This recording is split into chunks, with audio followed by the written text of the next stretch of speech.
know, it's hard to win like that. Statistically, it's pretty close, pretty even numbers. But we turned the ball over, and you can't turn the ball over. Our kids had a great look in their eye, played hard, did some good things. I thought they played hard. I thought their senior quarterback played a really exceptional game. And that's it. We got to get back to work, and we haven't turned the ball over like that. We turned the ball over, and that can't happen. So I got to do a good job making sure that we get rid of the turnovers and go about our business so we can give ourselves a chance to win the game. Any questions? Well, he just, you know, he looked a little uncomfortable from the get-go, and, you know, that's going to happen. Just going to happen. And, you know, it didn't show up last week. It showed up in a little bit of a waterfall. There wasn't really anything different. It wasn't because of who we played. It wasn't anything like that. You know, a couple interceptions, you know, they were tip balls. You know, it wasn't his fault. They got tipped. They're tipped up like volleyball. And I have to go back and look at exactly, you know, but they were open receivers. They were tip balls. And then, of course, we pitched it to him a couple times. You know, got aggressive before the half. We had an opportunity for a 2-minute drill. We did it a week ago. We were successful with it. We went for it this week. We were not successful with it. You know, once again, I think it was I don't even remember that one. Was that a tip ball? I believe it was a tip ball. Okay, for 6. So we just took ourselves out of the game. We would never have been out of that game had we not turned the ball over. Not in a million years. It wasn't the way it was going to be. But they were unbelievable momentum killers, and we paid the price for it. Well, you know, it's just a matter of, you know, you get a young guy where it's rolling down on him a little bit. You got to give him a breath. That's just the way it is. And so we did. And you know, we hung with him, came back with him in the second half, made some plays, but you know, you got a little flustered. So I wanted him to have a breath and take a breath. So that's what we did. A pretty tough kid. Pretty resilient guy. Yeah.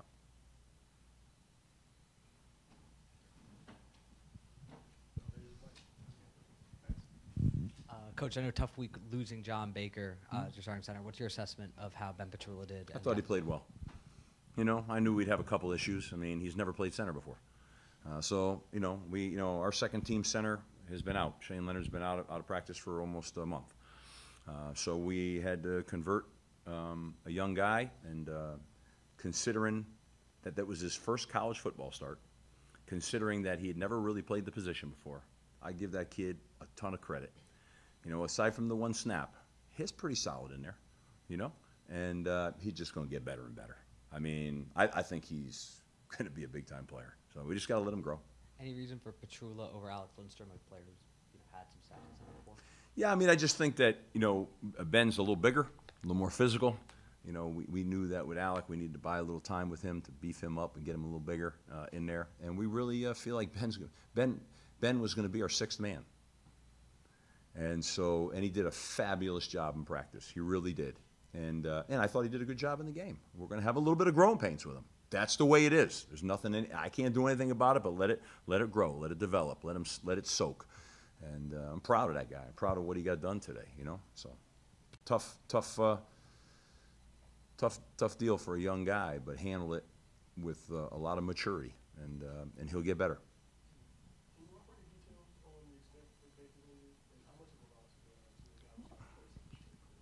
You know, I'm not going to get up here and how much the loss is. Yeah, I mean, you guys know the answer to that question, right? You know, I mean, for me to say that now, I mean, it is what it is.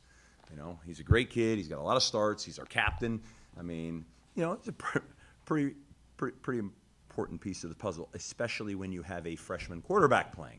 Okay, so but that's life, and we got to move on. And I'm telling you, I think Ben Petrula is going to be a hell of a player. We're going to get Shane Leonard back.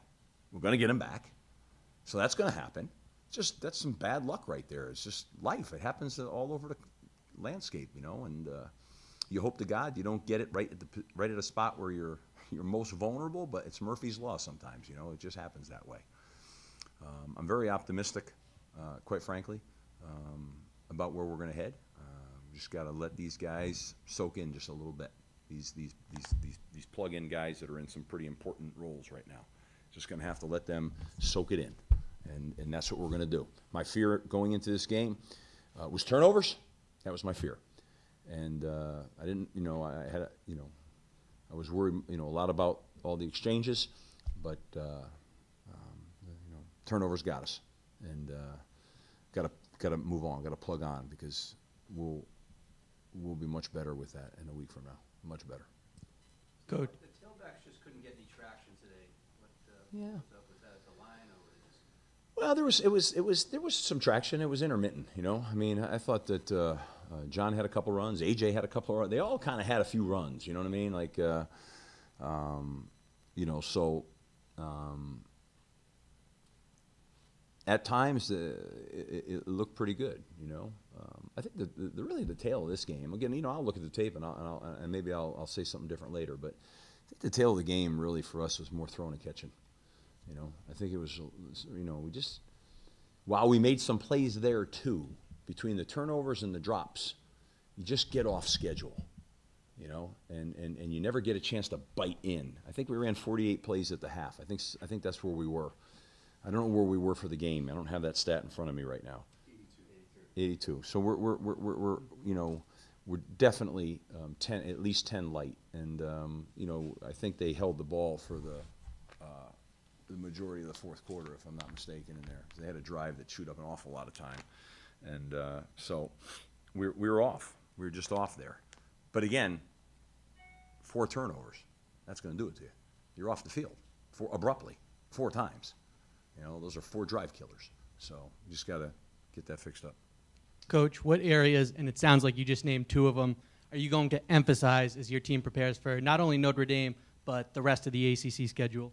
Yeah, I'm just worried about one game right now, getting ready for Notre Dame. I mean, we emphasize taking care of the ball every day, and so does everybody. I mean, there's nothing, that's not like all of a sudden, let's go emphasize taking care of the football. We just got to make some better decisions. And, we got to be able to cut it like a little bit. Like today, we were a little concerned today about certain styles of things in the shotgun.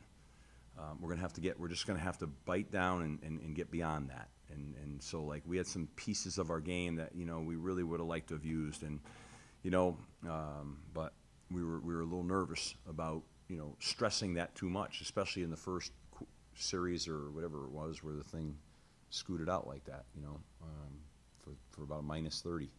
So, but we're going to have to say, you know what, we're going, and it is what it is. And so we're going to emphasize kind of some of the things that we really like to do, we didn't do. Like, we weren't really into shotgun runs, and so you start to, limit yourself just a little bit. We were concerned about, some sprint out passes. Those have a tendency, they can be yanked. So we were concerned about some of that, and for good reasons. But a game in for Ben, see where Shane is this week, we lost our rotation with Ben at tackle, so we'll see where we're at. Coach, what's the philosophy on how you've been using Harold Landry? Is he not 100%, or you're just trying to give him some rest? Yeah, I answered that during the week. Our philosophy on Harold Landry is he's an elite pass rusher, and if you take those guys and you just run them ragged, you're not going to have any productivity on third down. They're going to be gassed. They're going to be tired.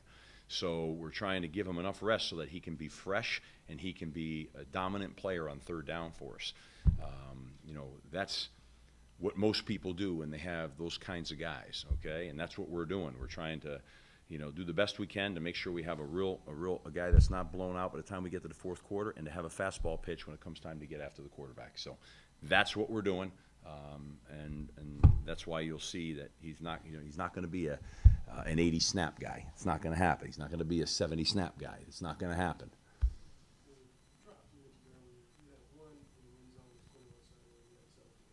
Yeah. Yep. Yep. We're throwing the ball more now, and we just got to make those plays.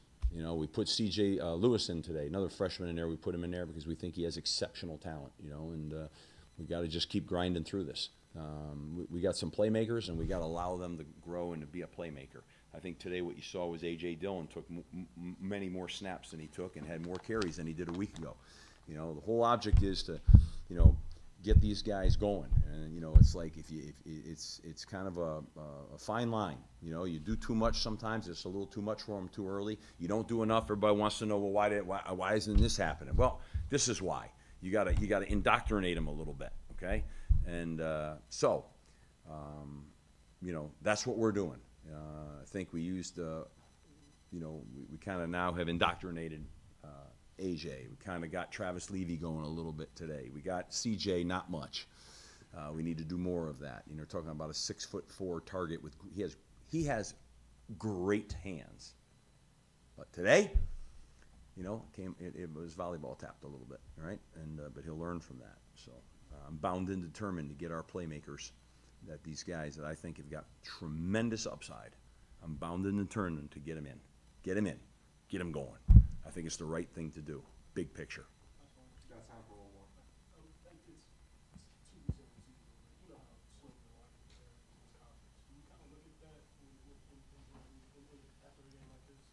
No. Quite honestly, yeah, honestly, absolutely not. You know what I really think about right now? Getting to work tomorrow and getting ready to beat Notre Dame. That's what's on my mind right now. Okay, college football, man. We got to get ready to go play Notre Dame. That's all I care about. That's what I think about. I don't play any of those games. That's just, you know, I don't have the time, and there's no value in it. There's only value in one thing. We got a bright-eyed football team down there. They're bright-eyed. I mean, that's a bright-eyed team. They're upset. They're mad. They're bright-eyed. They got a lot of confidence. Okay, they really have a lot. They look, you know, I was talking to them downstairs, and they want to go. They just soon, you know, come in this afternoon and watch the tape and get going. That's how those guys are talking down there. I love their attitude. I love their mentality. They took that thing. They're deeply disappointed. They took that thing, and they can see the upside. And we're in a race to get there as fast as we can get there. So what's in front of us is being as good a football team as we can be for next Saturday at noon. And that's what we're going to go after. And that's all I really care about right now. And I'm very, very, very excited about our guys. I know the ability that's there, and I just want to keep racing with it, and you know, and go and let it happen. You know, and let it soak. Last thing I'm going to do is pull that back down. I'm not doing it. I'm not doing it. Thanks, Steve. Yep.